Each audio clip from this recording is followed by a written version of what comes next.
Hey, it's James, Father's Rights and Resources, hashtag how I got cussy. So here's why the system isn't changing anytime soon, because people aren't doing this kind of stuff. In my court case, and I'm going to say this because I actually did it. I'm not talking about some theory. I'm not like some father's rights movement dumb idiot who doesn't back up what they're saying. He just whines, cries, and pisses and moans. I've actually done this stuff. So while I was going through my court case, when attorneys would act up, I'd file bar complaints.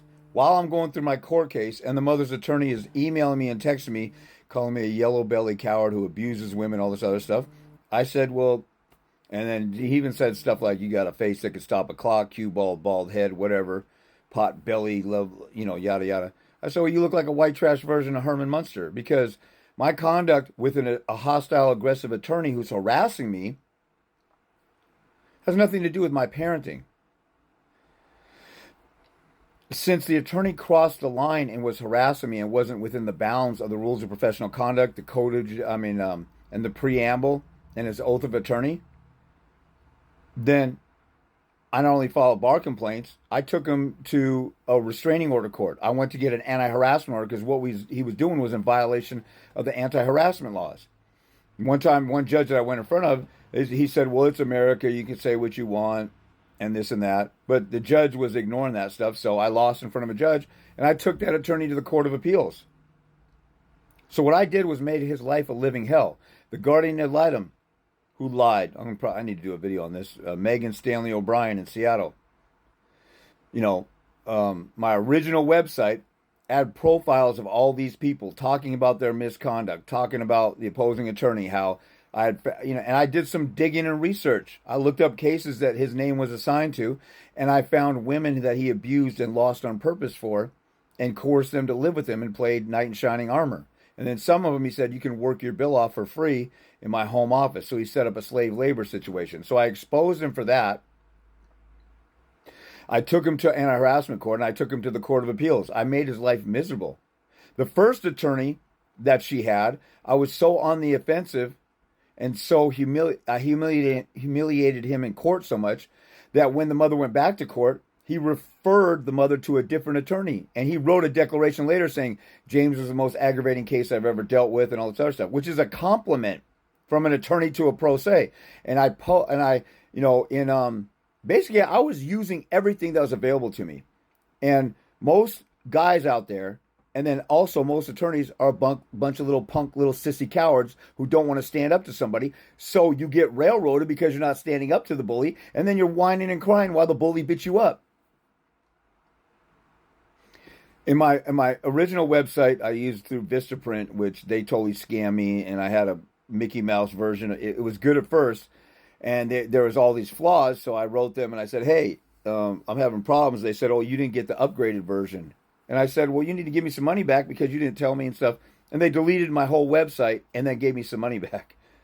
I didn't ask them to delete it, but I had profiles of individual judges that I was in front of. I've done YouTube videos where I post the judge's address, his driver's license, um, and his maybe his birthday, picture of his wife. It's on Facebook. It's public knowledge. My case is public, so I'm telling the public how he ruled against me. How he ruled against my daughter when I protested at my judge's home in front of his house. I had signs that called him a child molester because he was molesting and disturbing the peace of my daughter. That's a legal term. When you get a restraining order that says you can't molest or disturb the peace, that judge molested and disturbed the peace of my daughter, throwing me in jail for 8 days without any due process. I didn't get notice of a contempt hearing, and so a bench warrant was issued for my arrest, and so I was in jail for 8 days. So I went around his neighborhood with a sign that says he's a child molester and he hates biracial children. And then his neighbor's like, "What are you doing here? How dare you be out here? How dare you come out here and be so hostile and act, and one day I did on Easter Sunday. And then I said, "You want to know why I'm out here? Because your neighbor threw me in jail and I'm a custodial parent and all this other stuff. I wouldn't be out here if it wasn't for that." And I got to tell my story and embarrass him and disturb his bubble. I'm filing bar complaints against these attorneys. I'm suing people who were witnesses against me in small claims court. I'm protest. You see a video of me protesting an attorney outside of his office a couple of videos back from here.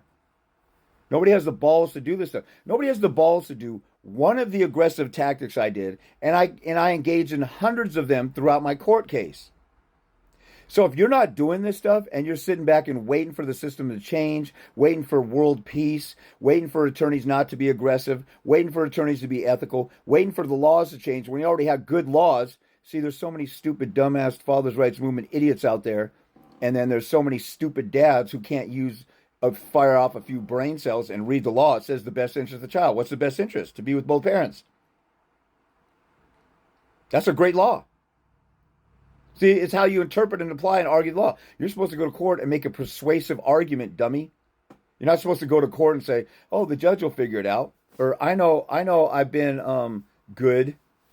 I have good attendance at my job. My friends like me. I'll get custody." There's some guys who are that stupid that think when you go to a contested contest in court that all you got to do is just show up and say, "I'm a nice guy. I don't have a criminal record."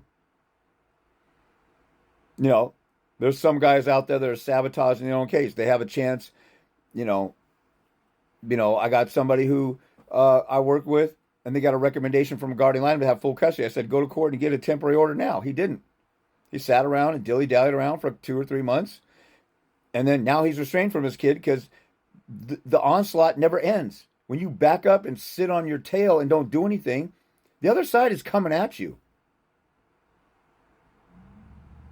If you don't get off your rear, then you're too much of a sissy to fight for your kids, and you don't deserve them. You're going to war over your kids. Yes, it's unfair. Yes, it's corrupt. So what do you do in a challenging situation in life? You back down, you quit? Are you that soft? You brought that kid into the world. Grow some balls and say, "I brought this kid into the world. They didn't ask for this battle between me and her mom or his mom. I'm going to war." I had my mind made up at the beginning of my case. If I continue to get zero visitation with my kid, I'm going to be in court for 18 years fighting for her. So I can at least face her, and she cannot deny. When she says, "Dad, why weren't you in my life?" I'll say, "Go ask your mom. Look at this paper trail and file that goes all the way up to the moon." And that's kind of how my file is. Now, you don't have to go that extreme, but I wish some of you punk little sissy cowards would actually get off your rear and act like a man and grow some balls and actually do one thing, like file a bar complaint and then follow up with it. There's guys, like in most states, when you file a bar complaint, well, at least in Washington, I'll speak for Washington. I know a couple other states, but Washington will automatically dismiss anybody. They got it set up like this. Washington will automatically dismiss any bar complaint, and then they give you 30 days to appeal. 99% of you punk, sissy, lazy cowards won't do the appeal process.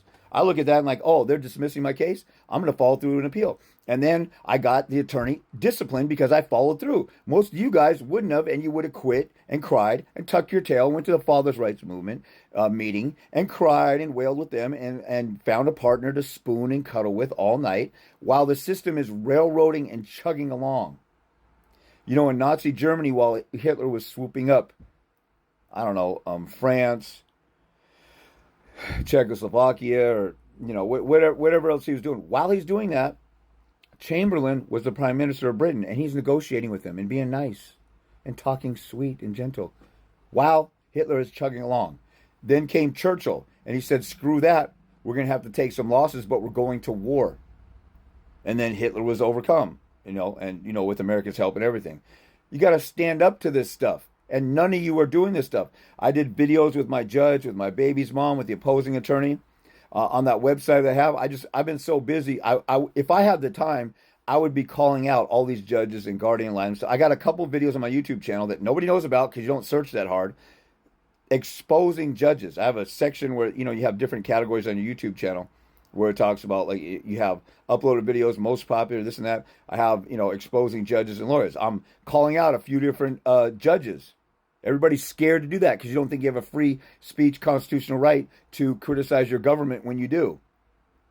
So if you're not doing any of these things, and there's a plenty more, I've sued people. I got a lawsuit in federal court against my judge, the opposing attorney, and the mother. If you're not even trying any of this stuff, shut your pie hole and go sit down and be quiet. Stop whining, crying, pissing, and moaning. The system isn't changing. If everybody went in there and argued the way that I argued and my winning clients have argued, and then you start doing stuff like this and grow some balls and protest, things would change.